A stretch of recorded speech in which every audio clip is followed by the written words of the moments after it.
오늘도 하나님의 은혜가 우리와 함께 하시고 성령으로 충만케 하시는 주님을 만나시기를 주님의 이름으로 축복합니다.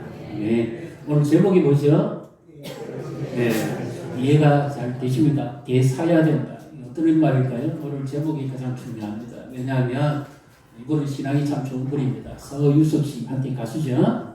그가 불렀던 노래 가운데 세월이라는 노래 가사가 있습니다. 맞죠? 가는 세월. 그 누가 잡을 수가 있죠? 흘러가는 시간의 물을 누가 막을 수가 있어요. 우리는 일반적으로 시간은 흘러가는 시간입니다. 잡을 수가 없어요. 밥 먹는 시간, 잠자는 시간, 일하는 시간, 공부하는 시간, 또 노는 시간, 여가 시간, 모두 시간입니다.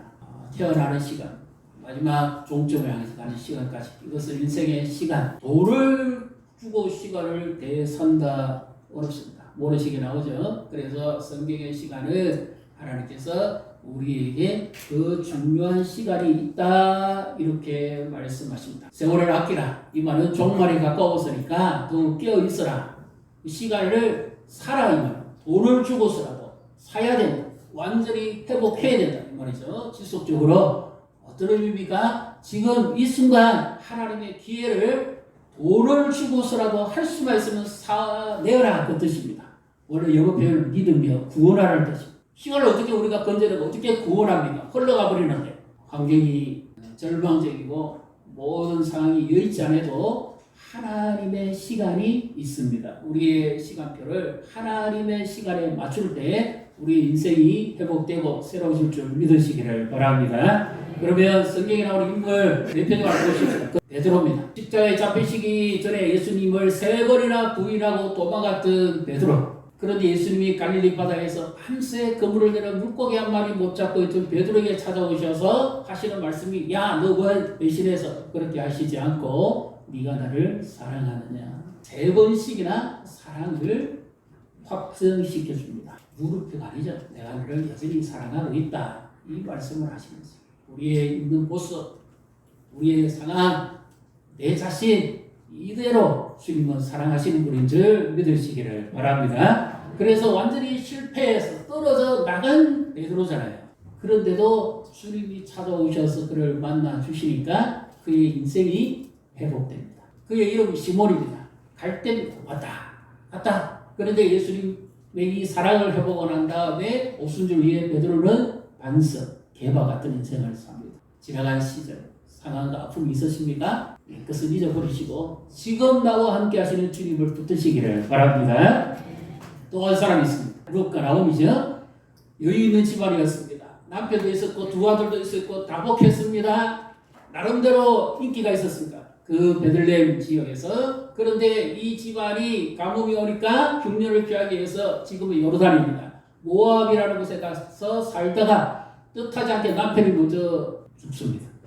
그 다음에 얼마 있지 않아서 아들이 하나가 질병으로 죽고 또 하나는 사고로 죽은지 두 아들이 다 죽어버렸어요. 홀로 된 어머니. 그런데 그의 두 자부가 있었죠. 하나는 돌아가 버리고 하나가 이 어머니를 끝까지 따라옵니다. 그 며느리가 이름이 바로 루시입니다.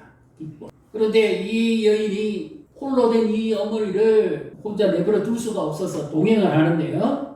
성경에 그의 신앙을 이렇게 표현하고 있습니다. 어머니의 하나님이 나의 하나님이 되고 어머니의 백성이 나의 백성이 되실 것입니다. 그 절망적인 상황 역시 룻도 남편이 없잖아요. 어린 나이에 벌써 남편을 잃어버렸으니까 절망적인 상황입니다. 두 절망적인 여인이 베들레헴 들녘을 향해 돌아오는데 룻이 하나님을 향해서 손을 내밉니다.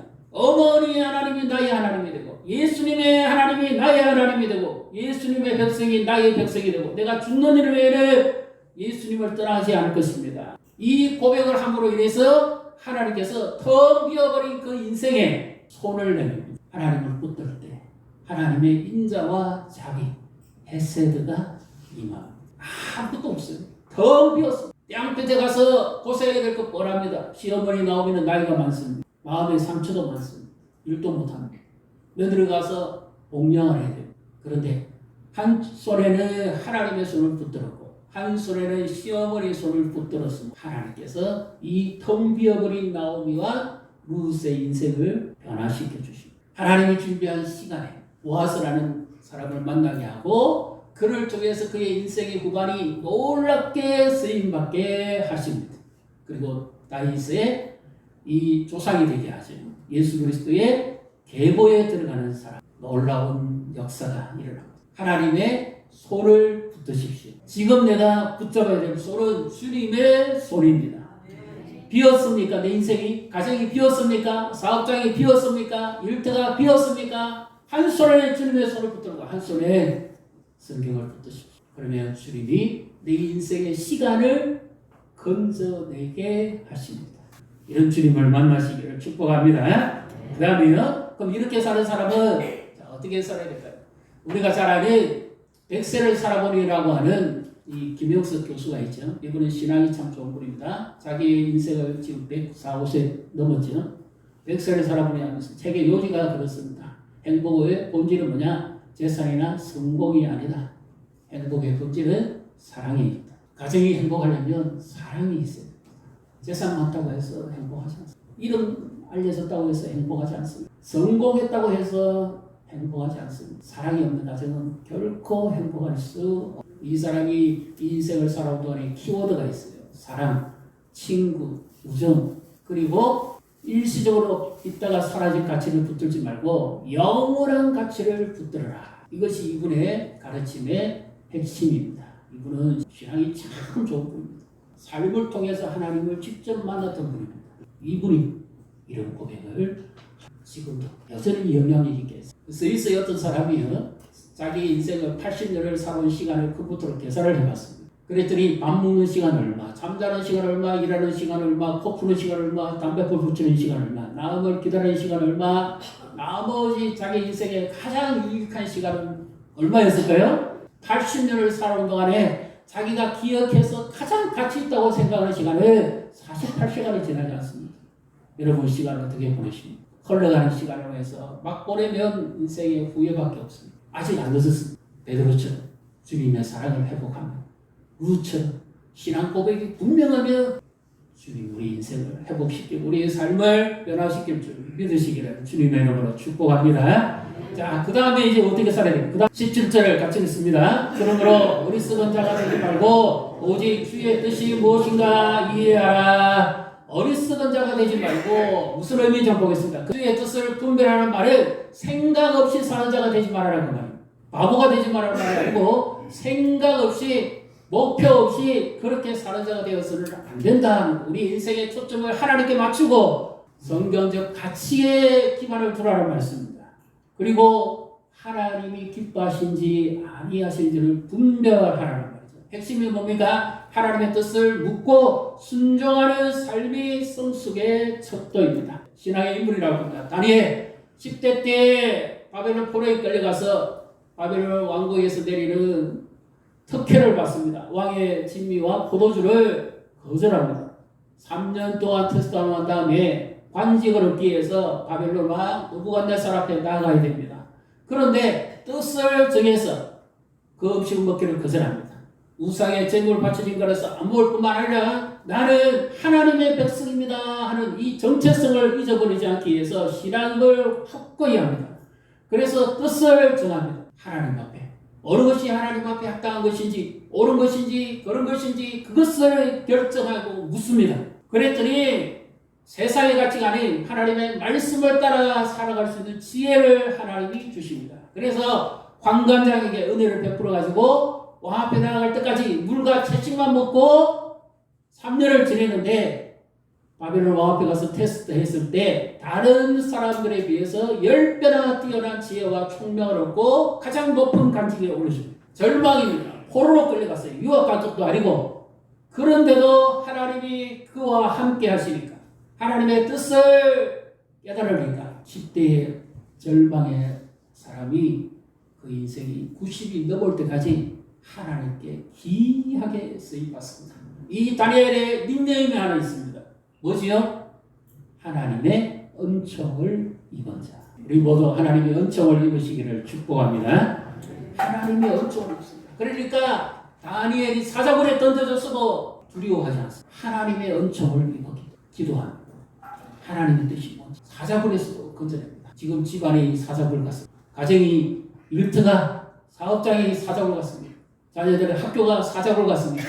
하나님의 뜻을 분별하십시오. 그러면 시간을 살 수가 있습니다. 설령 전반기에 잘못했다 하더라도 오늘이 벌써 2025년 6월의 마지막 주일이죠. 내일 마지막 날이잖아요. 그렇다 할지라도 하나님의 손에 붙들림 바 되어지면 그의 뜻을 분별하면 무처럼 신앙 고백을 하고 분명하면 결단하면 하나님 우리 인생의 2025년의 후반기 더 나아가서 우리의 남은 인생의 후반기를 하나님께서 변화시키시고 새롭게 하실 줄 믿으시기를 바랍니다. 그러면 어떻게 살아야 될 것인가? 시간을 되찾기 위해서 주의 뜻을 분별해야 됩니다. 그 다음에요, 성령으로 충만함을 받아야 됩니다. 성령 충만한 말은 계속해서 채워져야 된다 이 말입니다. 한순간 감정적인 충만이 아닙니다. 잠시 있다가 사라져버릴 것이 아니에요. 성령 충만은 지속적으로 되어야 되는 은혜를 말씀합니다. 자, 우리 말씀이 나오죠? 같이 읽습니다. 술 취하지 말라. 이런 방탕한 것이니 오직 성령으로 충만함을 받으라. 아멘. 성령의 지속적인 충만함을 받으라. 이 성령의 충만함을 살아가는 사람에게는 드러나는 삶 속의 열매가 있습니다. 지난번에는 성령의 열매를 말씀했고 생활 속의 열매가 있습니다. 19절부터 21절 보여주십시오.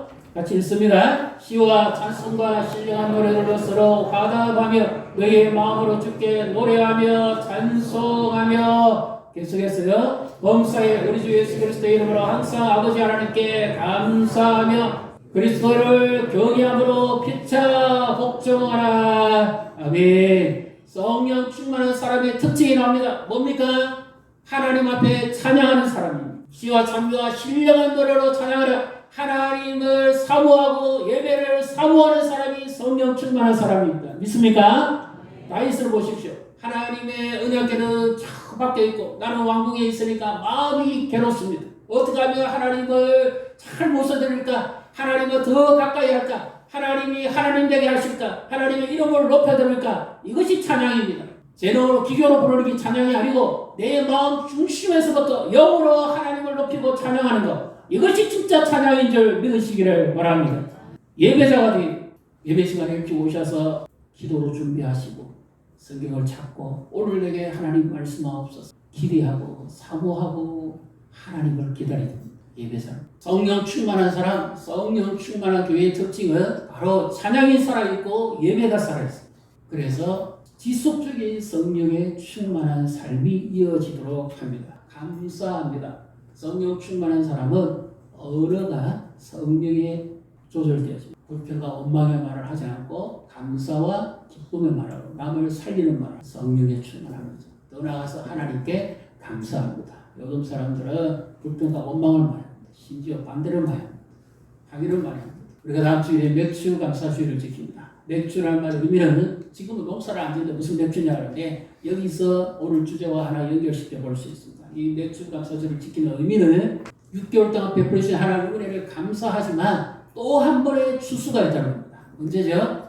연말.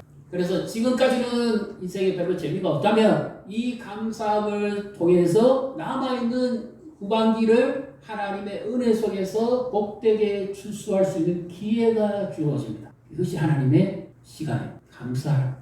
또 하나가 있습니다. 뭡니까? 관계 속에서 회복이 일어납니다. 21절에 보면 그리스도를 경외함으로 피차 복종하라. 피차 복종하라. 성령은 누구에게 주시죠? 순종하는 자에게 주십니다. 그래서 성령 충만은 한순간에 잠시 그것이 아니라는 겁니다.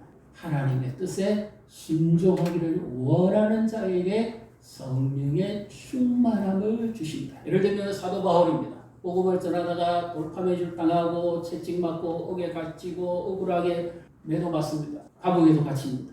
그래서 이제 하고 싶은 마음이 별로 없어요. 그런데도 그리스도의 사랑이 나를 강건하시므로, 이 말이 억지로 끌고 간다는 말이 아닙니다. 사랑에 의해서 자발적으로 내 심령을 부축해서 다시 회복되게 만드신다 그 말이죠. 그래서 너희는 그리스도를 깊이 생각하라고 예수님께서 어떻게 우리를 사랑해 주셨는지 그것을 생각하라. 교회 봉사하는 것, 충성하는 것도, 섬기는 것도, 가정에서도, 부부관계에 있어서 뭐 자녀의 관계에 있어서 이웃과의 관계에 있어서도 주님이 어떻게 사랑하고 어떻게 섬겼는지를 기억하라는 거예요. 성령 충만한 사람은 찬양하고 예배하고 감사하고 순종합니다. 내 힘으로는 못하는데 십자가 안 지고 싶어요. 힘들잖아요. 편하게 살고 싶어요. 왜 나만 그래야 됩니까? 근데 예수님이 십자가에서 나를 어떻게 사랑하셨는지 그 사랑을 계속 내게 부를 때입니다. 그래서 그분 앞에 내가 무릎 꿇고 내려놓습니다. 내 생각, 내 계획을, 내 판단을 내려놓습니다. 내 의지를 내려놓습니다. 주님의 십자가 붙듭니다. 그때 성령이 나를 지배합니다. 우리는 성령 충만하고 있습니까? 어떤 사람이 성령 충만한 사람인지 아닌지 우리가 어떻게 알 수 있을까요? 모릅니다. 유명한 한 시대에 쓰임받은 사람이 그랬습니다. 어떤 사람이 자기에 와서 이렇게 물었습니다. 목사님, 저 사람 성령 충만한 사람인지 어떻게 알 수 있을까요? 그가 이런 말을 합니다. 그의 아내에게 물어보십시오. 가정에서 그가 부부간에 어떤 생활을 하는지 그의 아내에게 물어보시면 합니다.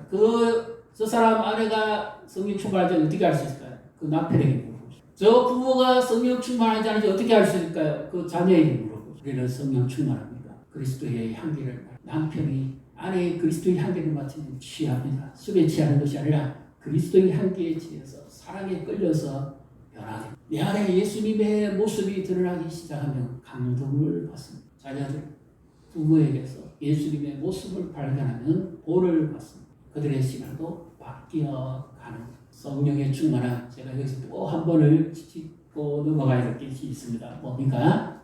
은사를 제가 결코 무용료로 생각하지 않습니다. 은사는 중요합니다. 고린도서 12장 14장에서 나오죠. 로마서 12장에 은사가 나오죠. 성경에 있는 은사는 다 인정해야 됩니다. 지금도 됩니다. 그런데요, 은사에 너무 집중하는 분들 때문에 말씀을 드립니다. 은사를 처음 받으면요, 남들은 그냥 알아듣지 못하는 소리만 하는데 그게 아닙니다. 자기는 너무 좋습니다. 왜? 자기는 마치 하늘 위에 이 구름 위에 자기가 둥둥 떠 있는 기분이에요. 하나님의 문제가 자기에게 나타나기 때문에 마치 솜사탕이를 자기가 둥둥 떠서 가는 것 같습니다. 그래서 자기는 너무 소위 말해서 항우합니다. 그 다음에 기도하는데 막힘이 없어요. 기도 연사하기 때문에 계속 나옵니다. 그리고 마음이 그렇게 평안하고 기쁘고 좋습니다. 그리고 예전에 어떤 담대함이 있습니다. 믿음에 대한 확신이 있어요. 예전에 하나님이 멀리 계신 것 같은데 바로 내 눈앞에 계신 하나님. 그래서 여기서 이제 중요한 게 있어요. 왜? 은사에만 집중하면 내 삶이 정말 하나님의 말씀에 준비되고 있는가를 놓치기 쉽습니다. 거기만 자꾸 내가 몰입하거든요. 너무 좋으니까. 그래서 남도 못하는 바운도 하고 능력도 나타나고 병도 고치고 자꾸 거기만 집중하는 거예요. 성경에 있는 걸 다 인정해요. 지금도 그 하나님과 얼마든지 하실 수 있습니다. 그러나 그럼에도 불구하고 뭐죠? 중요한 것은 내 삶이 성령의 지배를 받느냐 안 받느냐. 은사는 하나님께 주신 선물입니다. 내 삶하고는 아무 관계가 없습니다. 그래서 넘어가는 거예요. 사람들이 타락합니다. 나중에는 변질되는 거예요. 하나님의 말씀 앞에 내 삶이 지배되어지고 잃어버린 시간을 되찾게 됩니다. 따라 한번 해보시죠. 성령 충만을 하나님을 절대적으로 의지하는 것입니다. 은사가 잠시 있다가 가는 거 아닙니다. 하나님을 절대적으로 의지하는 것. 이것이 바로 성령 충만한 삶입니다. 그래서 다니엘은 사자굴 앞에서도 하나님을 더 의지했죠. 룻은 절망적인 상황에서도 하나님을 더 의지했죠. 요셉은 감옥에 갇혔어도 하나님을 더 의지했죠. 눈에 보이거나 상황에 의지하지 않았죠. 사람을 의지하지 않았죠. 지금 내 상황이 감옥 같더라도 사자굴 같더라도 내가 절대적으로 하나님을 의지하면 하나님이 내 손을 붙들고 나를 회복시킬 줄 믿으시기를 바랍니다. 절대적으로 하나님을 의지. 사도 바울처럼 돌 팔매가 날려와도 하나님 앞에 의지하고 무릎 꿇고 엎드릴 때 주님의 십자가 안에서 우리를 회복시킵니다. 성령의 지배받는 삶이 됩니다. 우리 교회가 이와 같은 교회가 되기를 축복합니다. 성령의 지배받는 사람, 성령의 충만한 입구, 성령의 충만한 삶, 성령 충만한 가정, 성령 충만하면 변화시 연결된 것을 바꿉니다. 절망을 믿음으로 극복합니다. 성령 충만하면 놀라운 역사가 일어날 줄 믿으시기를 주님의 이름으로 축복합니다.